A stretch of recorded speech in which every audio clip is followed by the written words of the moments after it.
Hello साथियों, news and current affairs 9 मई में आप सभी का स्वागत है। तो स्टार्टिंग करते हैं। पहली न्यूज़ का आपका विषय हो जाता है खेल से संबंधित। तो पहला न्यूज़ आपको दी हुई आज, ओलंपिक में अविनाश साबले ने भारतीय धावक बहादुर प्रसाद का रिकॉर्ड तोड़ा। साबले ने सैन जुआन कैपिस्ट्रॉन, कैलिफोर्निया, यूएसए में रनिंग ट्रैक मीट में रिकॉर्ड तोड़ा है। अब उनके नाम 5000 मीटर हाफ मैराथन और 3000 मीटर स्टेप लैब्स में 3 राष्ट्रीय रिकॉर्ड हैं। सैन जुआन में हुई मीट में ओलंपिक चैंपियन जैकब इन्गेब्रिसन नेदरलैंडियन धावक ने 13:02:03 के समय के साथ शीर्ष स्थान हासिल किया। पूर्व भारतीय धावक बहादुर प्रसाद ने जून 1992 में 13:29:70 के समय के साथ 5000 मीटर का राष्ट्रीय रिकॉर्ड बनाया था। अविनाश ने अब 13:25:65 के समय के साथ यह राष्ट्रीय रिकॉर्ड तोड़ दिया है। अविनाश साबले के बारे में, उनका जन्म महाराष्ट्र में हुआ था। वर्तमान में वह विश्व में 16वें नंबर पर हैं। वह 3000 मीटर स्टेपलेस में माहिर हैं। 2019 में वह विश्व चैंपियनशिप में 3000 मीटर स्टेपलेस फाइनल के लिए क्वालिफाई करने वाले पहले भारतीय बने हैं। उन्होंने मार्च 2022 में भारतीय ग्रैंड प्रिक्स 2 में 8वीं बार अपना भी राष्ट्रीय रिकॉर्ड तोड़ा। सेकंड के बारे में चर्चा करते हैं। तो सेकंड न्यूज़ का आपका विषय हो जाता है भूगोल से संबंधित। तो दूसरी न्यूज़ आपको दी हुई है आज, भारत में अंडमान द्वीप समूह के पास विकसित चक्रवाती सिस्टम का नाम आसानी रखा जाएगा यदि यह चक्रवात में विकसित होता है। 9 मई तक चक्रवाती सिस्टम कम दबाव के क्षेत्र में विकसित हो सकता है। 11 मई को गहरे डिप्रेशन में बदलने के बाद यह चक्रवाती तूफान में बदल सकता है। इसके लैंडफॉल की भविष्यवाणी अभी नहीं की गई है। यह उड़ीसा और पश्चिम बंगाल और फिर बांग्लादेश के सतखीरा जिले से टकरा सकता है। 5 मई को अपने पूर्व अनुमान में भारतीय मौसम विभाग IMD ने कहा कि 6 मई को दक्षिण अंडमान सागर और आसपास के क्षेत्रों में एक कम दबाव का क्षेत्र बनने की संभावना है। चक्रवाती आसानी 2022 उत्तर हिंद महासागर चक्रवात मौसम का पहला चक्रवात होगा। आसानी नाम श्रीलंका ने दिया है। चक्रवात एक कम दबाव वाली प्रणाली है जिसके चारों ओर बहुत तेज हवाएं घूमती हैं। उष्णकटिबंधीय चक्रवातों के निर्माण के लिए अनुकूल परिस्थितियां पर्याप्त रूप से गर्म समुद्री सतह, वायुमंडलीय अस्थिरता, क्षोभ मंडल के निम्न से मध्यम स्तरों में उच्च आर्द्रता और कम दबाव केंद्र बनाए रखने के लिए पर्याप्त कोरियोलिस बल हैं। तीसरी न्यूज़ के बारे में अगर विषय की बात करते हैं तो समझौता ज्ञापन और समझौते से रिलेटेड है। तीसरी न्यूज़ आपकी होती है, गृह मंत्रालय और CSECI ने हरित ऊर्जा पहल को बढ़ावा देने के लिए एक समझौता ज्ञापन पर हस्ताक्षर किए हैं। गृह मंत्रालय और भारतीय सौर ऊर्जा निगम SECI के बीच नई दिल्ली में एक समझौता ज्ञापन पर हस्ताक्षर किए गए हैं। यह एक अम्ब्रेला MOU है जिसका उद्देश्य solar roof top PV power plant की संयुक्त रूप से स्थापना के लिए दोनों पक्षों के बीच सहयोग करना है। यह अक्षय ऊर्जा को बढ़ावा देने के सरकारी प्रयासों की दिशा में एक कदम है जिससे कार्बन तटस्थ अर्थव्यवस्था की ओर बढ़ना है। गृह मंत्रालय ने CAPF और NSG के परिसरों में सौर ऊर्जा पैनल लगाने का प्रस्ताव जारी किया है। भारतीय सौर ऊर्जा निगम SECI यह नवीन और नवीकरणीय ऊर्जा मंत्रालय की एक कंपनी है जिसे राष्ट्रीय सौर मिशन को लागू करने के लिए स्थापित किया गया था। यह सौर ऊर्जा क्षेत्र को समर्पित एकमात्र केंद्रीय सार्वजनिक उपक्रम है। अगली न्यूज़ के बारे में विषय की बात करते हैं तो अंतरिक्ष और IT से रिलेटेड हो जाती है। चौथी न्यूज़ आपको आज दी हुई है कि शुक्र मिशन के दिसंबर 2024 तक लॉन्च होने की उम्मीद। इसरो के अध्यक्ष ने घोषणा की कि शुक्र के लिए मिशन दिसंबर 2024 तक लॉन्च होने की संभावना है।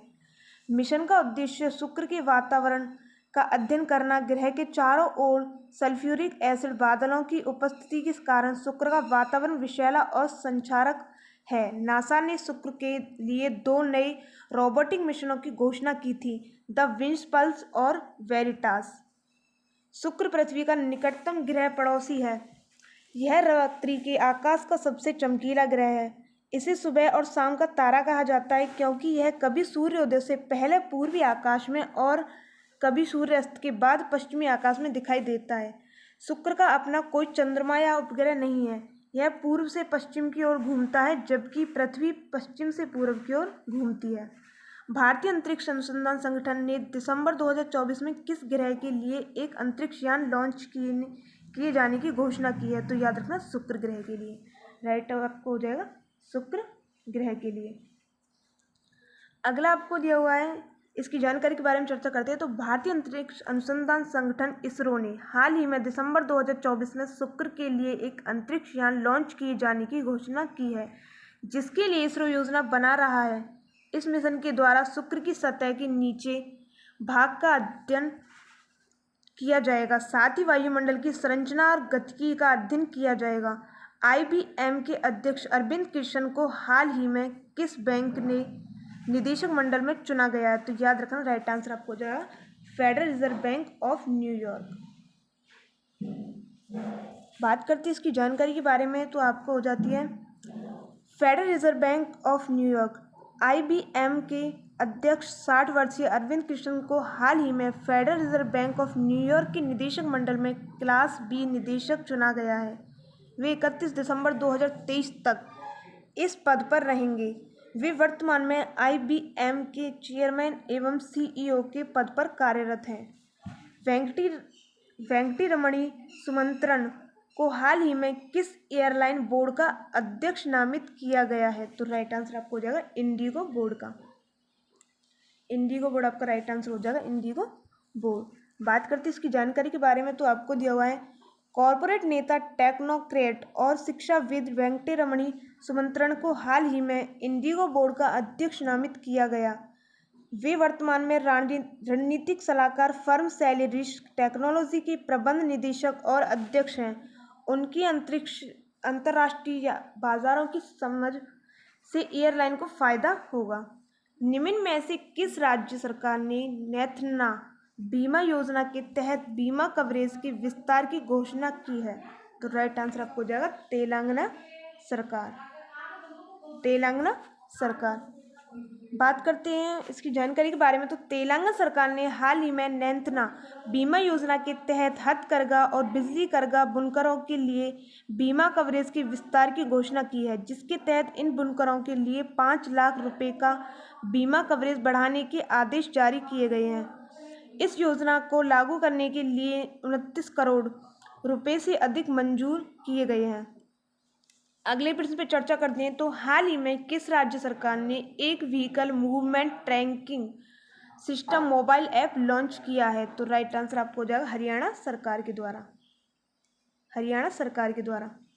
बात करते हैं इसकी जानकारी के बारे में, तो हरियाणा सरकार ने हाल ही में रेत और अन्य खनन सामग्री ले जाने वाले वाहनों को ट्रैक करने के उद्देश्य से एक vehicle movement tracking system mobile app launch किया है, जिसका इस्तेमाल राज्य के सभी जिलों में अलग अलग चेक पॉइंट पर किया जाएगा।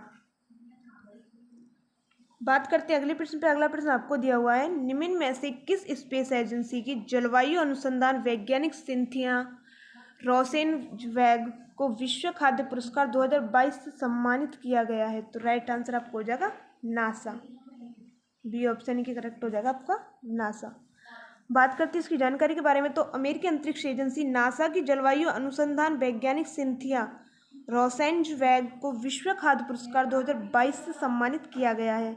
उन्हें खाद्य उत्पादन पर जलवायु परिवर्तन के प्रभाव पर उनके द्वारा तैयार किए गए अभिनव मॉडल के सम्मान में $2,50,000 का पुरस्कार दिया गया है।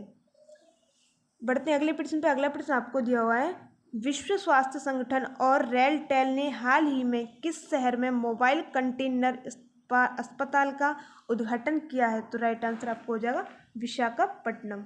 डी ऑप्शन आपका राइट आंसर हो जाएगा विशाखापट्टनम। बात करते हैं इससे संबंधित जानकारी के बारे में, तो आंध्र प्रदेश मेडटेक जोन के विशाखापट्टनम परिसर में विश्व स्वास्थ्य संगठन और रेलटेल ने हाल ही में मोबाइल कंटेनर अस्पताल हेल्थ क्लाउड डिज़ाइन और स्थापित किया, जो कि विश्व का पहला एकीकृत चिकित्सा उपकरण निर्माण केंद्र है। जानते हैं अगले प्रश्न के बारे में। अगला प्रश्न आपको दिया है, 24वीं मूक बधिर ओलंपिक में निशानेबाज धनुष श्रीकांत ने पुरुषों की 10 मीटर एयर राइफल इवेंट में कौन सा मेडल जीता है? तो राइट आंसर आपको हो जाएगा ए ऑप्शन, गोल्ड मेडल जीता गया है।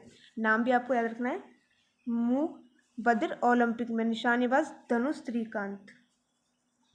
बात करते हैं इसकी जानकारी के बारे में, तो ब्राज़ील के कोसियास्को सुल में 24वीं मूक बधिर ओलंपिक में निशानेबाज धनु श्रीकांत ने पुरुषों की 10 मीटर एयर पिस्टल इवेंट में गोल्ड मेडल जीता है, जबकि सौरभ सैनी ने ब्रॉन्ज मेडल जीता है। इस ओलंपिक में 2 गोल्ड और 1 ब्रॉन्ज मेडल के साथ भारत पदक तालिका में 8वें स्थान पर है। अगला आपको दिया हुआ है, भारत नार्डिक शिखर सम्मेलन 2022 का आयोजन किस देश की राजधानी कोपेनहेगन में किया गया है? तो याद रखना, डेनमार्क की राजधानी कोपेनहेगन। डेनमार्क आपका राइट आंसर हो जाएगा, डेनमार्क।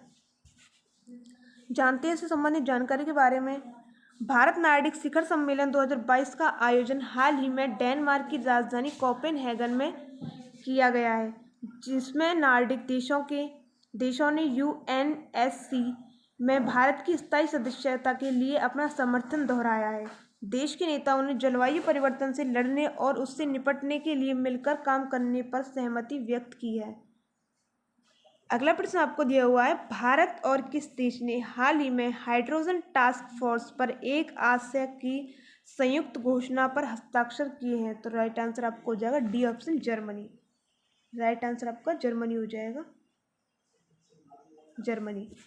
बात करते हैं संबंधित जानकारी के बारे में। तो भारत की केंद्रीय ऊर्जा, नवीन और नवीकरणीय ऊर्जा मंत्री आर.के. सिंह और जर्मनी के आर्थिक और जलवायु परिवर्तन मंत्री डॉक्टर रॉबर्ट हैबेक ने हाल ही में हाइड्रोजन टास्क फोर्स पर एक आशय की संयुक्त घोषणा पर हस्ताक्षर किए हैं। भारत के ऊर्जा संक्रमण के मामले में ऊंचे लक्ष्य हैं।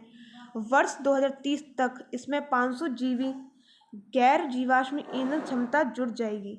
तो याद रखना, आज आपको वेरी इंपॉर्टेंट जो न्यूज़ थी आपके और उसके साथ साथ जो आपके क्वेश्चन बनने थे और उनसे संबंधित जो भी आपको जानकारी थी इस क्लास के अंदर उपलब्ध कराई गई है। तो प्लीज़ आपके जो भी भाई बहन, जो भी साथी किसी भी एग्जाम की तैयारी करते हैं, सभी के लिए वीडियो को शेयर कर देना और पहले चैनल को सब्सक्राइब कर लेना और वीडियो को लाइक कर देना। धन्यवाद।